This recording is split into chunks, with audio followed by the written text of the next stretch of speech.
10ാം ക്ലാസ്സിലെ ഒന്നാമത്തെ അധ്യായമായ അറിയാനും പ്രതികരിക്കാൻ സെൻസേഷൻസ് ആൻഡ് റെസ്പോൺസ് ഈ അധ്യായത്തിന്റെ രണ്ടാം ഭാഗത്തിലേക്ക് നമുക്ക് കടക്കാം. ഒരു വീഡിയോ നിരീക്ഷിച്ചുകൊണ്ട് നമുക്ക് ക്ലാസ് ആരംഭിച്ചാലോ? വീഡിയോയിൽ നിങ്ങൾക്ക് 2 റോഡുകൾ കാണാൻ കഴിയുന്നുണ്ട്. ആ റോഡിലൂടെ വാഹനങ്ങളും കടന്നു പോകുന്നില്ലേ? ആദ്യത്തെ റോഡിലൂടെ വാഹനം അങ്ങോട്ട് പോകുന്നു, രണ്ടാമത്തെ റോഡിലൂടെ വാഹനം ഇങ്ങോട്ട് വരുന്നു. ഒരു റോഡിലൂടെയും വാഹനം അങ്ങോട്ടും ഇങ്ങോട്ടും പോകുന്നില്ല. ഇത്തരം റോഡുകളെ നമ്മൾ എന്താണ് വിളിക്കുന്നത്? അതെ, വൺ വേ റോഡുകൾ എന്ന് വിളിക്കും. ഇങ്ങനെ ഒരു ദിശയിലേക്ക് മാത്രം വാഹനം പോകുന്നതുകൊണ്ട് എന്തൊക്കെ ഗുണങ്ങളാണുള്ളത്? വേഗത്തിൽ പോകാൻ കഴിയും, അപകടം കുറവാണ്, ഓവർടേക്ക് ചെയ്യുമ്പോഴൊന്നും നമ്മൾ അത്ര എതിരെ വാഹനം വരുന്നു എന്ന് ശ്രദ്ധിക്കേണ്ടതില്ല. ഈ വാഹനങ്ങൾ റോഡിൽ കൂടി കടന്നു പോയതുപോലെ നമ്മുടെ ശരീരത്തിൽ നിരന്തരം സന്ദേശങ്ങൾ കടന്നു പോയിക്കൊണ്ടിരിക്കുന്നു. നിങ്ങൾ പഠിച്ചില്ലേ? അത്തരം സന്ദേശങ്ങളെ നമ്മൾ ഇമ്പൾസസ് അല്ലെങ്കിൽ ആവേഗങ്ങൾ എന്ന് വിളിക്കുന്നു. ഈ ആവേഗങ്ങൾ അല്ലെങ്കിൽ ഇമ്പൾസുകൾ കടന്നു പോകുന്നത് നാഡീകോശത്തിലൂടെയാണ്.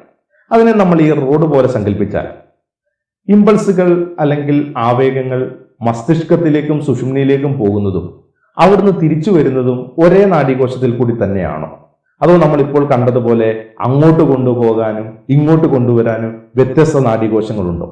Do the impulses travelling through the same neuron to the brain and vice versa? നിങ്ങളുടെ ഊഹം ഒന്ന് കുറിക്കൂ. നിങ്ങളുടെ ഊഹത്തിന്റെ സാധ്യത നമുക്കൊന്ന് പരിശോധിച്ചാലോ? നേരത്തെ നമ്മൾ റോഡ് കണ്ടതുപോലെ സന്ദേശത്തെ മസ്തിഷ്കത്തിലേക്ക് കൊണ്ടുപോകുന്നതിനും അവിടുന്ന് തിരികെ കൊണ്ടുവരുന്നതിനും വെവ്വേറെ നാഡീകോശങ്ങളുണ്ട്. അവ ഏതൊക്കെയാണെന്ന് നമുക്ക് പരിചയപ്പെടാം. സന്ദേശ ദിശയ്ക്കനുസരിച്ച് 2 തരം നാഡീകോശങ്ങളാണുള്ളത്.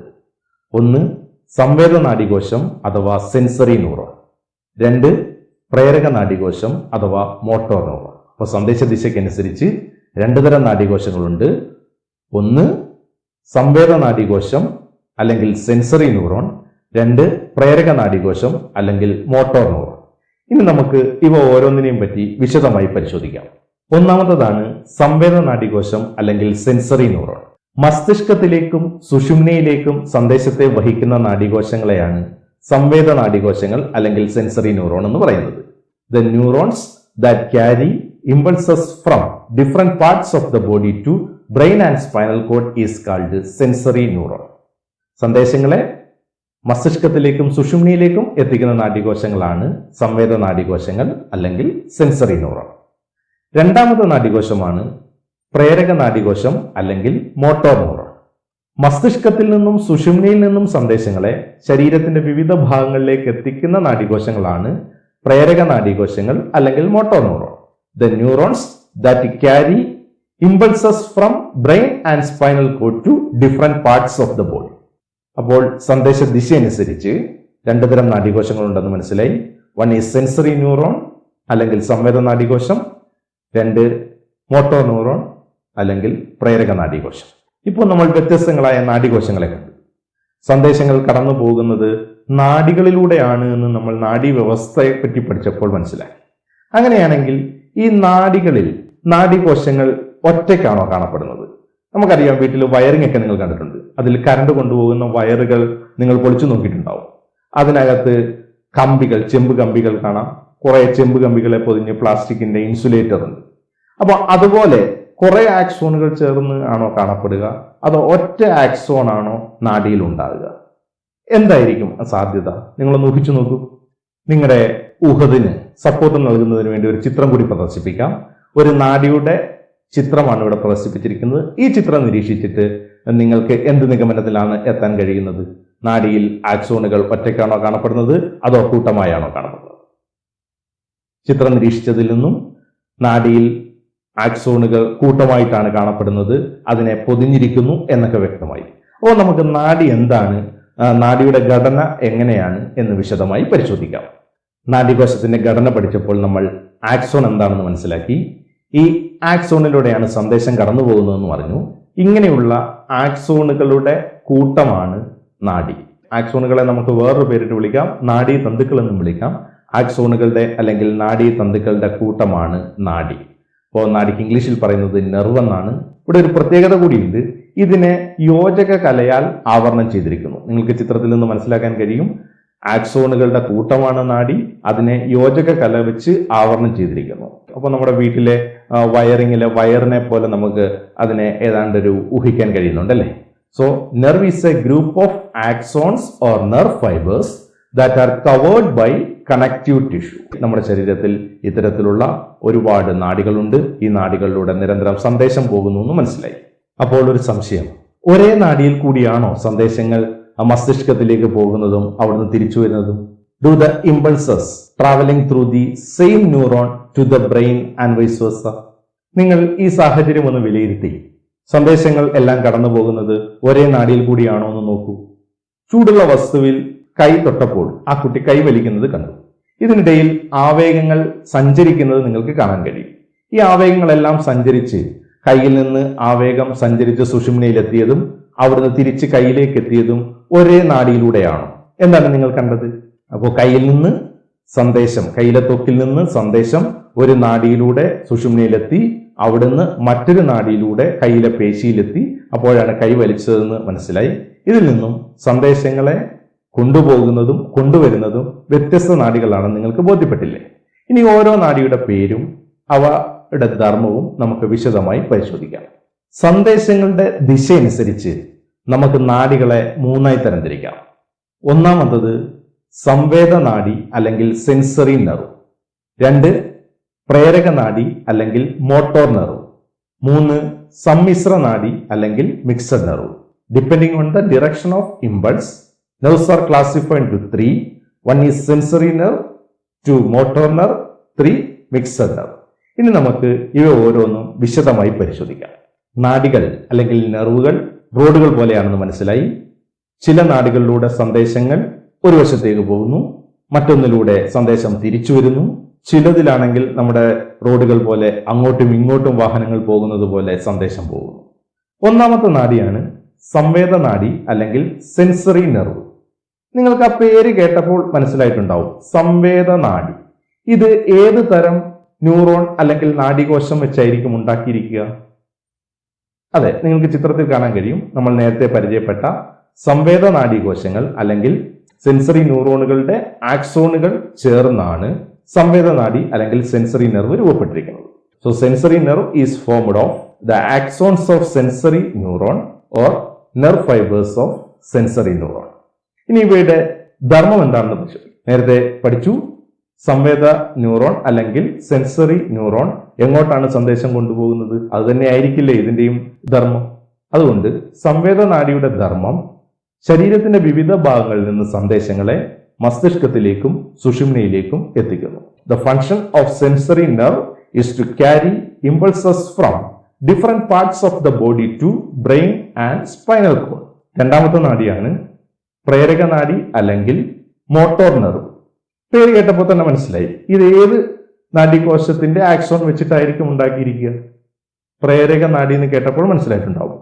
It is formed of the axons of motor neuron. നമ്മൾ നേരത്തെ പഠിച്ച പ്രേരക നാഡീകോശത്തിന്റെ ആക്സോണുകൾ ചേർന്നിട്ടാണ് പ്രേരക നാഡി രൂപപ്പെട്ടിരിക്കുന്നത്. ഇനി ഇതിന്റെ ധർമ്മവും നിങ്ങൾക്ക് എളുപ്പത്തിൽ തന്നെ എഴുതാൻ കഴിയും. ഇതിന്റെ ധർമ്മം എന്താണ്? പ്രേരക നാഡീകോശം ചെയ്യുന്ന ധർമ്മം തന്നെ ആയിരിക്കില്ലേ? അപ്പോൾ ഇതിന്റെ ധർമ്മം സന്ദേശങ്ങളെ മസ്തിഷ്കത്തിൽ നിന്നും സുഷുമ്നയിൽ നിന്നും ശരീരത്തിന്റെ വിവിധ ഭാഗങ്ങളിൽ എത്തിക്കുന്നു. It carries impulses from brain and spinal cord to different parts of the body. മൂന്നാമത്തെ നാഡിയാണ് സമ്മിശ്ര നാഡി അല്ലെങ്കിൽ മിക്സഡ് നെർവ്. ആ പേര് കേൾക്കുമ്പോൾ തന്നെ മനസ്സിലായിട്ടുണ്ടാവും, മിക്സഡ്. അപ്പോൾ ഇത് ഏതൊക്കെ നാഡീകോശങ്ങളുടെ ആക്സോണുകൾ ചേർന്നായിരിക്കും ഉണ്ടായിട്ടുണ്ടാവും? തീർച്ചയായിട്ടും അങ്ങനെ തന്നെയാണ്. ഇതുണ്ടായിരിക്കുന്നത് സംവേദ നാഡീകോശങ്ങളുടെയും പ്രേരക നാഡീകോശങ്ങളുടെയും ആക്സോണുകൾ ചേർന്നിട്ടാണ്. Mixed nerve is formed of the axons of sensory neuron and motor neuron. അപ്പൊ ഇതിൽ ഈ സംവേദ നാഡീകോശമുണ്ട്, പ്രേരക നാഡീകോശമുണ്ട്. അപ്പോൾ സന്ദേശം ഏതൊക്കെ ദിശയിൽ പോകുമായിരിക്കും? സംവേദ നാഡീകോശം ഉള്ളത് കൊണ്ട് മസ്തിഷ്കത്തിലേക്ക് കൊണ്ടുപോകാൻ കഴിയും. പ്രേരക നാഡീകോശം ഉള്ളത് കൊണ്ട് മസ്തിഷ്കത്തിൽ നിന്ന് തിരിച്ചു കൊണ്ടുവരാനും കഴിയും. അപ്പോ സമ്മിശ്ര നാഡിയുടെ ധർമ്മം ആവേഗങ്ങളെ ശരീരത്തിന്റെ വിവിധ ഭാഗങ്ങളിൽ നിന്ന് മസ്തിഷ്കത്തിലേക്കും സുഷുമ്നയിലേക്കും എത്തിക്കുന്നു, അവിടുന്ന് തിരിച്ച് വിവിധ ഭാഗങ്ങളിലേക്കും എത്തിക്കുന്നു. The function of mixed nerve is to carry impulses from different parts of the body to brain and spinal cord and vice versa. ഇപ്പോൾ സന്ദേശങ്ങളുടെ ദിശ അനുസരിച്ച് 3 തരം നാഡികളെ നിങ്ങൾ പരിചയപ്പെട്ടില്ലേ?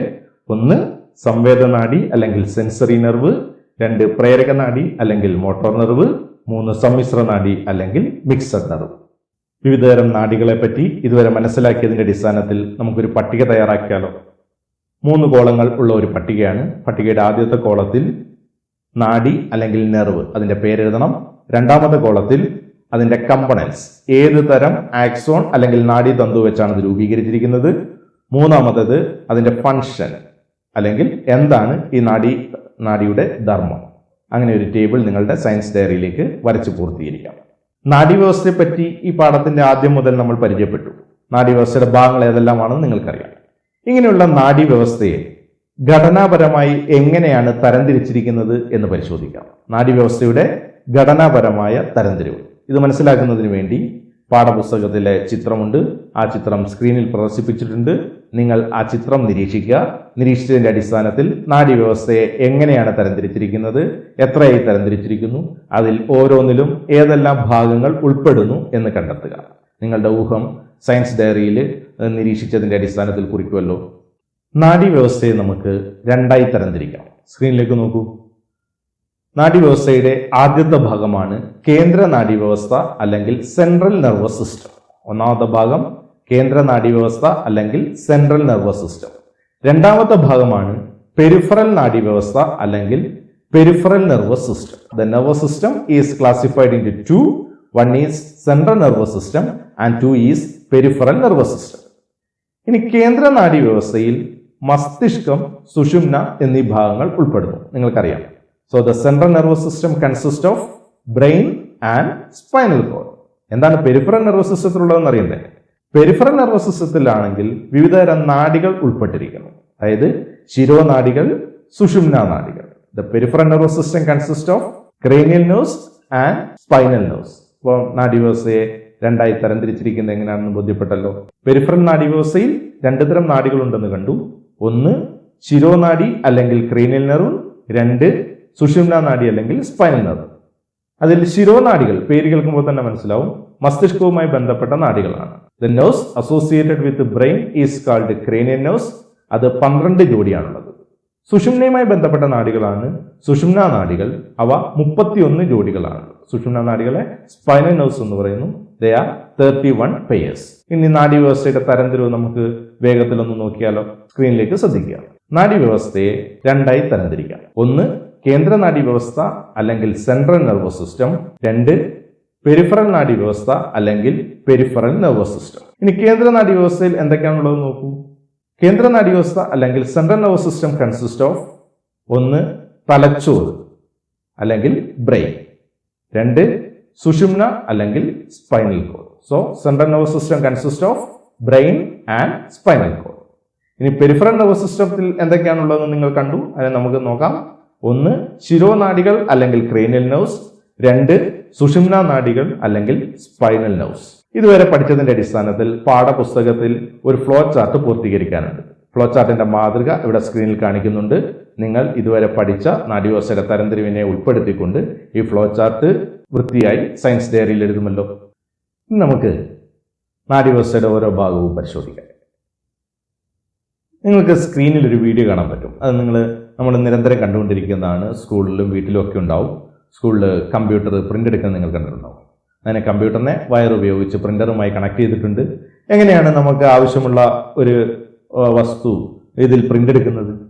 നമ്മൾ കീബോർഡിൽ പ്രിന്റ് എടുക്കേണ്ട കാര്യം കമ്പ്യൂട്ടർ കീബോർഡ് ഒക്കെ ഉപയോഗിച്ചിട്ട് സെലക്ട് ചെയ്ത് വെക്കുന്നു. അതിനുശേഷം കീബോർഡ് ഉപയോഗിച്ച് പ്രിന്റ് എന്ന് കൊടുക്കുന്നു. പ്രിന്റ് എന്ന് കൊടുക്കുന്ന സമയത്ത് കീബോർഡിൽ നിന്ന് വൈദ്യുതി അതിന്റെ CPU എന്ന ഭാഗത്തേക്ക് ചെല്ലുന്നു. CPU അതിനെ പരിശോധിച്ച് പ്രിന്ററിലേക്ക് അയക്കുന്നു. അപ്പോൾ പ്രിന്റ് വരുന്നു. ഇവിടെ ഈ കമ്പ്യൂട്ടറിൽ നമ്മൾ കൊടുക്കുന്ന എല്ലാ കാര്യങ്ങളും പരിശോധിച്ച് വിശകലനം ചെയ്യുന്നത് CPU ആണെന്ന് IT അറിയാവുന്ന നിങ്ങൾക്ക് എല്ലാവർക്കും അറിയാം. സന്ദേശങ്ങൾ നമ്മൾ ആ പ്രിന്ററിലേക്ക് കടന്നുപോയി പ്രിന്റ് ചെയ്ത് വന്നതൊക്കെ കണ്ടു. ഇതുപോലെ നമുക്ക് നമ്മുടെ ശരീരത്തിലെ ഓരോ പ്രവർത്തനവും ഇതുപോലെയാണ് ചെയ്യുന്നത്. നമ്മളൊരു വസ്തുവിനെ എങ്ങനെയാണ് കാണുന്നത്? സ്ക്രീനിൽ നിങ്ങൾക്ക് ഒരു പന്തിനെ കാണുന്നത് എങ്ങനെയാണെന്ന് സൂചിപ്പിച്ചിട്ടുണ്ട്. ലൈറ്റ് പന്തിൽ വന്ന് പതിക്കുന്നു. പന്തിൽ നിന്നുള്ള ആ ലൈറ്റ് നമ്മുടെ കണ്ണിലേക്ക് വന്ന് പതിക്കുന്നു. അപ്പോഴാണോ നമ്മൾ കാണുന്നത്? കണ്ണിൽ ലൈറ്റ് വന്ന് പതിച്ചത് കൊണ്ട് മാത്രം നമുക്ക് കാണാൻ പറ്റില്ല. കണ്ണിൽ നിന്ന് ഈ സന്ദേശം തലച്ചോറിലെത്തുമ്പോഴാണ് നമ്മൾ ആ ബോളിനെ കാണുന്നത്. ഇതുപോലെ ഇപ്പൊ ഞാൻ ഈ പറയുന്ന ശബ്ദം നിങ്ങൾ എങ്ങനെയാണ് കേൾക്കുന്നത്? ശബ്ദം നിങ്ങളുടെ ചെവിയിലെത്തുന്നു. ചെവിയിൽ നിന്ന് അത് സന്ദേശമായി തലച്ചോറിലെത്തുന്നു. തലച്ചോറിലെത്തി കഴിയുമ്പോഴാണ് നമ്മൾ കേൾക്കുന്നത്. അപ്പോൾ എല്ലാ കാര്യങ്ങളും ഇതുപോലെ തലച്ചോറാണ് നിയന്ത്രിക്കുന്നതെന്ന് മനസ്സിലായില്ലേ? അങ്ങനെ നാഡീവ്യവസ്ഥയുടെ ഏറ്റവും പ്രധാനപ്പെട്ട ഭാഗം അല്ലെ നാഡീവ്യവസ്ഥയുടെ കേന്ദ്രം എന്ന് പറയുന്നത്, central part of nervous system എന്ന് പറയുന്നത് ബ്രെയിൻ അല്ലെങ്കിൽ മസ്തിഷ്കമാണെന്ന് നിങ്ങൾക്കറിയാം. അപ്പൊ നമുക്ക് ഈ മസ്തിഷ്കത്തിന്റെ ഘടന എങ്ങനെയാണ്, അതിനെ സംരക്ഷിച്ചിരിക്കുന്നത് എങ്ങനെയാണെന്നൊക്കെ അറിയണ്ടേ? നമുക്ക് അടുത്ത കാലത്തുള്ള ഒരു വാർത്തയൊന്ന് കാണാം. അതിനുശേഷം നിങ്ങൾ ആ വാർത്തയൊന്ന് വിശകലനം ചെയ്ത് നമുക്ക് ചില ചോദ്യങ്ങൾക്ക് ഉത്തരം കണ്ടെത്തേണ്ടതുണ്ട്. അപ്പൊ ഒന്ന് വാർത്ത കണ്ടാലോ? ഹെൽമറ്റ് വെക്കാത്തതിന്റെ പേരിൽ രാജ്യത്ത് കഴിഞ്ഞ വർഷം മരിച്ചത് 40,000 പേർ. കേരളത്തിൽ മാത്രം 1100 പേർ ഹെൽമറ്റ് ഇല്ലാതെ മരണക്കുഴിയിലേക്ക് വീണു. ഒരു ഹെൽമറ്റ് ധരിച്ചിരുന്നെങ്കിൽ കഴിഞ്ഞ വർഷം രാജ്യത്ത് രക്ഷിക്കാമായിരുന്നത് 43,614 പേരുടെ ജീവനാണെന്നാണ് കേന്ദ്ര ഉപരിതല ഗതാഗത മന്ത്രാലയത്തിന്റെ റിപ്പോർട്ട് പറയുന്നത്. വാർത്ത കണ്ടുവല്ലേ? അപ്പോ സംശയം, ഇരുചക്ര വാഹനങ്ങളിൽ യാത്ര ചെയ്യുമ്പോൾ ഹെൽമറ്റ് ധരിക്കുന്നത് നിർബന്ധമാക്കിയത് എന്തുകൊണ്ടാണ്? Why is it mandatory to wear helmet while riding in motorcycle or two wheelers? നിങ്ങളുടെ ഊഹം ഒന്ന് കുറിക്കും. ഇപ്പൊ നമ്മൾ നേരത്തെ മസ്തിഷ്കത്തിന്റെ ചില പ്രാധാന്യങ്ങൾ പറഞ്ഞതാണ്. അതെ, നമ്മുടെ നാഡീവ്യവസ്ഥയിലെ ഏറ്റവും പ്രധാനപ്പെട്ട ഭാഗമാണ് മസ്തിഷ്കം. ആ മസ്തിഷ്കത്തിന് ക്ഷതം അല്ലെങ്കിൽ തകരാർ അല്ലെങ്കിൽ അപകടം സംഭവിക്കാൻ സാധ്യതയുണ്ട്. ആ അപകടം ഒഴിവാക്കാൻ വേണ്ടിയിട്ട് നമ്മൾ കൊടുക്കുന്ന ഒരു ബാഹ്യ സംരക്ഷണമാണ്, പ്രത്യേകമായി കൊടുക്കുന്ന ഒരു സംരക്ഷണമാണ് ഹെൽമറ്റ്. അതുകൊണ്ട് ഇനി നമ്മൾ യാത്ര ചെയ്യുന്ന സമയത്ത്, ഇരുചക്ര വാഹനങ്ങളിൽ യാത്ര ചെയ്യുമ്പോൾ, അതുപോലെ അപകടകരമായ കളികളൊക്കെ ഉണ്ട്, ആ കളികളിൽ ഏർപ്പെടുന്ന സമയത്തൊക്കെ നിർബന്ധമായി ഹെൽമെറ്റ് ധരിക്കണം. ഹെൽമെറ്റ് ധരിക്കൽ ഇത്തരം സാഹചര്യങ്ങൾ നമ്മുടെ ജീവിതത്തിന്റെ ഭാഗമാക്കുമല്ലോ എല്ലാവരും. അപ്പോൾ മസ്തിഷ്കത്തിന്റെ സംരക്ഷണത്തിൽ ഹെൽമെറ്റിന്റെ പ്രാധാന്യം നിങ്ങൾക്ക് മനസ്സിലായി. ഇത് നമ്മുടെ മസ്തിഷ്കത്തെ സംരക്ഷിക്കാൻ പുറത്തുനിന്ന് കൊടുത്ത ഒരു സംവിധാനമാണ്. നമ്മുടെ ശരീരത്തിൽ തന്നെ ഈ മസ്തിഷ്കത്തെ സംരക്ഷിക്കുന്നതിന് വേണ്ടി എന്തെങ്കിലും സംവിധാനമുണ്ടോ? Which are the protective measures in our body to protect brain? നമ്മുടെ ബ്രെയിനിനെ പ്രൊട്ടക്ട് ചെയ്യാനുള്ള എന്തൊക്കെ സംവിധാനങ്ങളാണ് ശരീരത്തിലുള്ളത്? നിങ്ങളുടെ പുസ്തകത്തിൽ ഒരു ചിത്രമുണ്ട്, അതിനെ ഞാൻ സ്ക്രീനിൽ കാണിക്കാം. അത് നിരീക്ഷിച്ച് എന്തൊക്കെ സംവിധാനങ്ങളാണ് മസ്തിഷ്കത്തെ സംരക്ഷിക്കാൻ ഉള്ളത് എന്ന് കണ്ടെത്തൂ.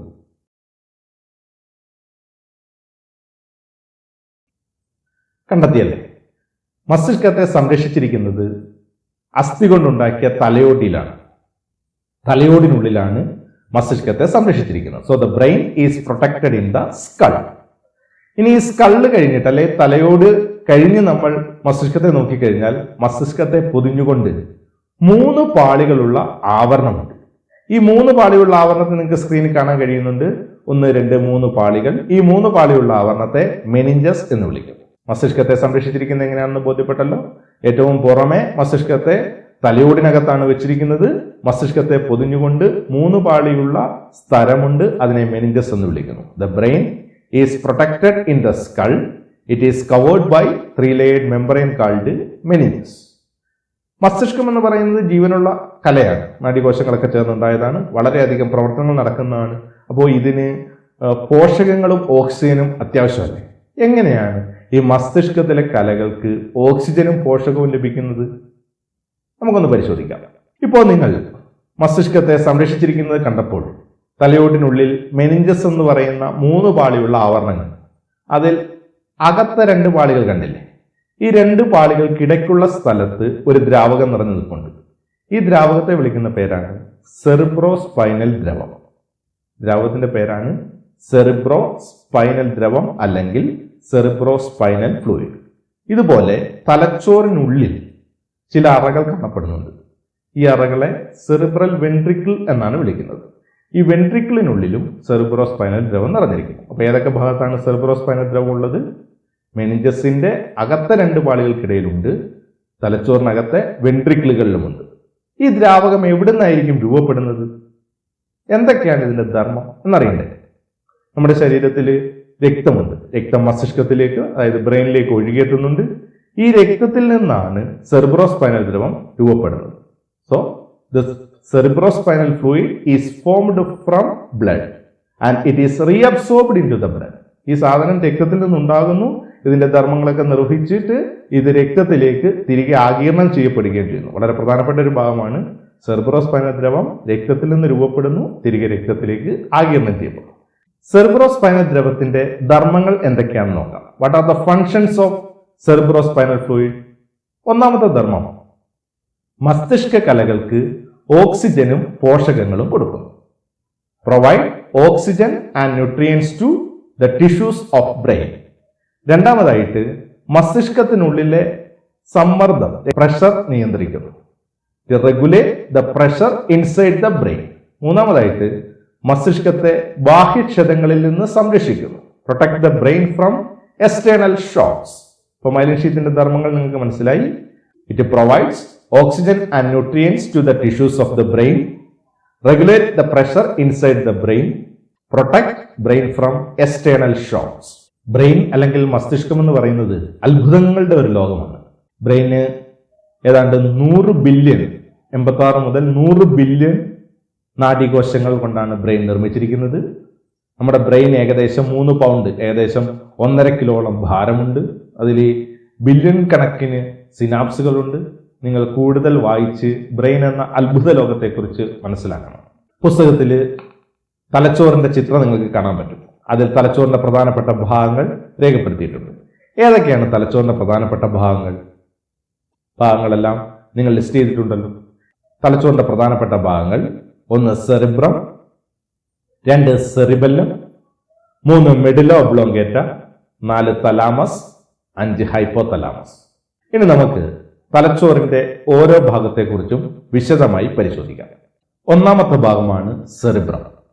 നിങ്ങൾക്ക് ചിത്രത്തിൽ സെറിബ്രം കാണാൻ കഴിയുന്നില്ലേ? തലച്ചോറിലെ ഏറ്റവും വലിയ ഭാഗമാണ് cerebrum. It is the largest part of the brain.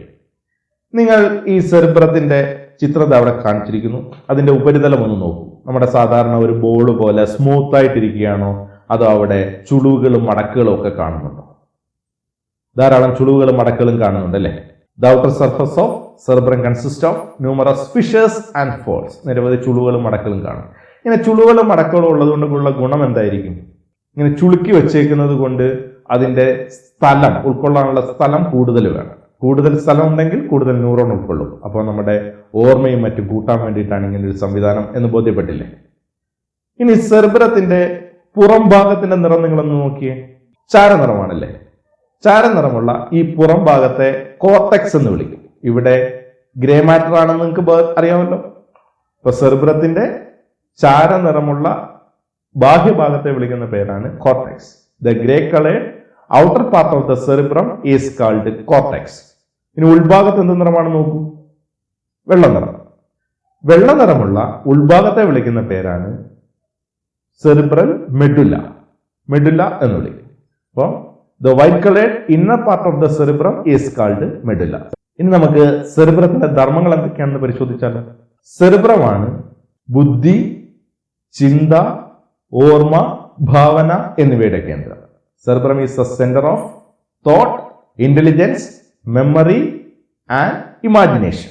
നമ്മുടെ ശരീരത്തിലെ ഇന്ദ്രിയാനുഭവങ്ങൾ ഉളവാക്കുന്നത് സെറിബ്രമാണ്. ഇന്ദ്രിയാനുഭവങ്ങൾ എന്ന് പറഞ്ഞാൽ കാഴ്ച, കേൾവി, രുചി, മണം, സ്പർശം, ഇത്തരം കാര്യങ്ങളെല്ലാം സാധ്യമാക്കുന്നത് സെറിബ്രമാണ്. So it evoke sensation. അതുപോലെ നമ്മുടെ ഇഷ്ടത്തിനനുസരിച്ച് നടക്കുന്ന ചലനങ്ങൾ, ഐച്ഛിക ചലനങ്ങൾ നിയന്ത്രിക്കുന്നത് സെറിബ്രമാണ്. It controls voluntary activities. രണ്ടാമത്തെ ഭാഗമാണ് സെറിബെല്ലം. വലിപ്പത്തിൽ 2ാം സ്ഥാനം സെറിബെല്ലത്തിനാണ്. ഇത് സെറിബ്രത്തിന് പിന്നിൽ 2 ദളങ്ങളായി കാണപ്പെടുന്നു. Seen behind the cerebrum as 2 flaps. സെറിബെല്ലത്തിന്റെ ധർമ്മം പേശി പ്രവർത്തനങ്ങളെ ഏകോപിപ്പിച്ച് ശരീര തുലനനില പാലിക്കാൻ സഹായിക്കും. നമ്മുടെ തുലനനില പാലിക്കാൻ സഹായിക്കുന്ന ഭാഗം സെറിബെല്ലമാണ്. It coordinate muscular activities and thereby maintain the balance or equilibrium of the body. മസ്തിഷ്കത്തിലെ 3ാമത്തെ ഭാഗമാണ് മെഡുല ഒബ്ലോങ്കേറ്റ. ഇത് സെറിബ്രത്തിന് താഴെയായി സെറിബെല്ലത്തോട് ചേർന്ന് ഒരു ദണ്ട് പോലെ കാണപ്പെടും. നിങ്ങൾക്ക് കാണാൻ കഴിയുന്നുണ്ടാവും. It is seen below the cerebrum, adjacent to or close to the cerebellum. ഇതിന്റെ ധർമ്മം നമ്മുടെ ശരീരത്തിലെ അനൈച്ഛിക പ്രവർത്തനങ്ങളായ ഹൃദയമിടിപ്പ്, ശ്വാസോച്ഛ്വാസം എന്നിവയെ നിയന്ത്രിക്കും. അനൈച്ഛിക പ്രവർത്തനങ്ങളെ നിയന്ത്രിക്കുന്ന കേന്ദ്രമാണ് medulla oblongata. It controls involuntary activities like heart beat, breathing etcetera. തലച്ചോറിന്റെ അടുത്ത പ്രധാനപ്പെട്ട ഭാഗമാണ് തലാമസ്. വീഡിയോയിൽ നിങ്ങൾക്ക് തലാമസ് കാണാൻ കഴിയുന്നില്ലേ? തലാമസ് എവിടെയാണ് കാണപ്പെടുന്നത് നോക്കൂ. സെറിബ്രത്തിന് താഴെയായി കാണപ്പെടുന്ന ഭാഗമാണ് തലാമസ്. ഇതിന്റെ ധർമ്മം സെറിബ്രത്തിലേക്കും തിരിച്ചുമുള്ള ആവേഗങ്ങളുടെ പുനഃപ്രസരണ കേന്ദ്രമായി വർത്തിക്കുന്നു. അതായത് സെർബ്രത്തിലേക്ക് പോകുന്നത് അവിടുന്ന് വരുന്നതുമായ ആവേഗങ്ങളെ പരിശോധിക്കുന്ന പ്രവർത്തനം തലാമസ് നടത്തുന്നുണ്ട്. Act S A relay station of impulse to and from the cerebrum.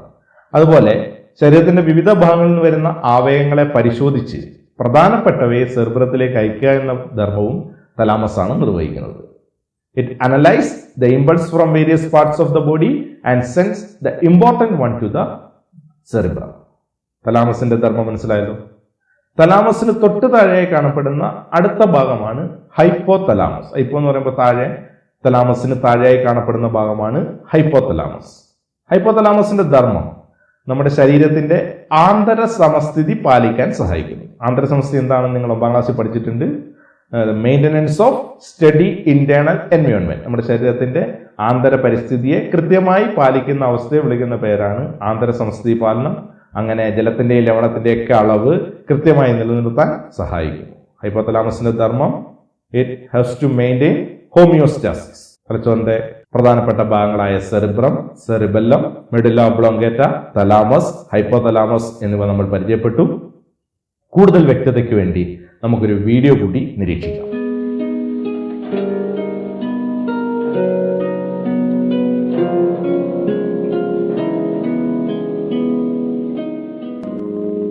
മസ്തിഷ്കത്തിന്റെ ഏറ്റവും വലിയ ഭാഗമാണ് സെറിബ്രം.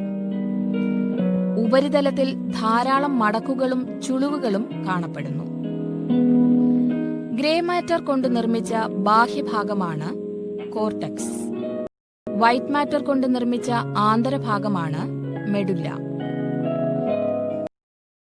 ചിന്ത, ബുദ്ധി, ഭാവന, ഓർമ്മ എന്നിവയുടെ കേന്ദ്രമാണ് സെറിബ്രം.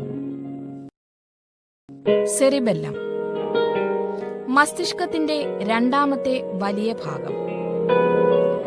സെറിബ്രത്തിന് പിന്നിൽ താഴെ 2 ദളങ്ങളായി കാണുന്നു. ചുളിവുകളും ചാലുകളുമുണ്ട്. പേശി പ്രവർത്തനങ്ങളെ ഏകോപിപ്പിച്ച് ശരീര തുലന നില പാലിക്കുന്നു. തലാമസ് സെറിബ്രത്തിന് താഴെയായി കാണപ്പെടുന്നു. സെറിബ്രത്തിലേക്കും സെറിബ്രത്തിൽ നിന്നുമുള്ള ആവേഗ പുനഃപ്രസരണ കേന്ദ്രം. ശരീരത്തിന്റെ വിവിധ ഭാഗങ്ങളിൽ നിന്നുള്ള ആവേഗങ്ങളെ പരിശോധിച്ച് പ്രാധാന്യമുള്ളവയെ സെറിബ്രത്തിലേക്ക് അയക്കുന്നു. ഹൈപ്പോതലാമസ് തലാമസിന് തൊട്ടു താഴെ കാണുന്ന ഭാഗം.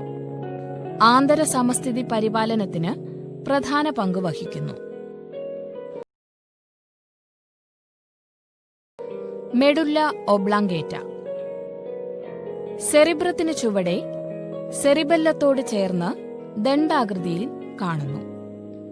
ഹൃദയസ്പന്ദനം, ശ്വാസോച്ഛ്വാസം തുടങ്ങിയ അനൈച്ഛിക പ്രവർത്തനങ്ങൾ നിയന്ത്രിക്കുന്നു. ഇതുവരെ മനസ്സിലാക്കിയ കാര്യങ്ങൾ വെച്ചിട്ട് നമുക്കൊരു പട്ടിക തയ്യാറാക്കാം. പട്ടികയുടെ മാതൃക സ്ക്രീനിൽ പ്രദർശിപ്പിച്ചിട്ടുണ്ട്. അതിന് 3 കോളങ്ങളാണുള്ളത്. അടുത്തതായി നമ്മൾ ചെയ്യേണ്ട വർക്ക്, തലച്ചോറിന്റെ ഒരു ഡയഗ്രാം തന്നിട്ടുണ്ട്, രേഖാചിത്രം. നിങ്ങളത് സയൻസ് ഡയറിയിലേക്ക് വരച്ചിട്ട് തലച്ചോറിന്റെ ഭാഗങ്ങൾ അടയാളപ്പെടുത്തണം. Draw and label the parts of brain in your science diary. നാഡീവ്യവസ്ഥയുടെ അടുത്ത ഭാഗമാണ് സുഷുമ്ന. സുഷുമ്ന എവിടെയാണ് കാണപ്പെടുന്നത്, എങ്ങനെയാണ് സംരക്ഷിച്ചിരിക്കുന്നതെന്ന് വീഡിയോ നിരീക്ഷിച്ചു നിങ്ങളൊരു നിഗമനം രൂപീകരിക്കും. മെഡുല്ല ഒബ്ലോങ്കേറ്റയുടെ തുടർച്ചയായി കാണപ്പെടുന്ന ഭാഗമാണ് സുഷുമ്ന. അത് നട്ടലിനുള്ളിലാണ് സംരക്ഷിക്കപ്പെട്ടിരിക്കുന്നതെന്ന് മനസ്സിലായി. Spinal cord is the continuation of the brain and it is protected in the vertebral column. മുതിർന്ന ഒരു വ്യക്തിയിൽ നട്ടലിന്റെ ഏതാണ്ട് മധ്യഭാഗം വരെയാണ് സ്പൈനൽ കോഡ് അല്ലെങ്കിൽ സുഷുമ്ന കാണപ്പെടുന്നത്. അതിന്റെ കാരണം എന്താണെന്ന് നിങ്ങൾ പരിശോധിച്ച് കണ്ടെത്തണം. ഇനി ഈ സുഷുമ്നയെ സംരക്ഷിക്കാൻ ഒന്നാമതായിട്ട് നട്ടൽ അല്ലെങ്കിൽ വെർട്ടിബ്രൽ കോളം ഉണ്ടെന്ന് പറഞ്ഞു. അതുപോലെ നേരത്തെ നമ്മൾ ബ്രെയിനിൽ കണ്ടതുപോലെ ഇതിനെയും കവർ ചെയ്തുകൊണ്ട് പൊതിഞ്ഞുകൊണ്ട് മെനിഞ്ചസ് കാണപ്പെടും. Spinal cord is covered and protected by meninges. ഇനി നമുക്ക് ഈ സ്പൈനൽ കോഡിന്റെ ഘടന ഒന്ന് വിശദമായി പരിശോധിക്കാം. സ്പൈനൽ കോഡിനെ അല്ലെങ്കിൽ സുഷുമ്നയെ മുറിച്ചു വെച്ചിരിക്കുന്നത് നിങ്ങൾ കണ്ടില്ലേ?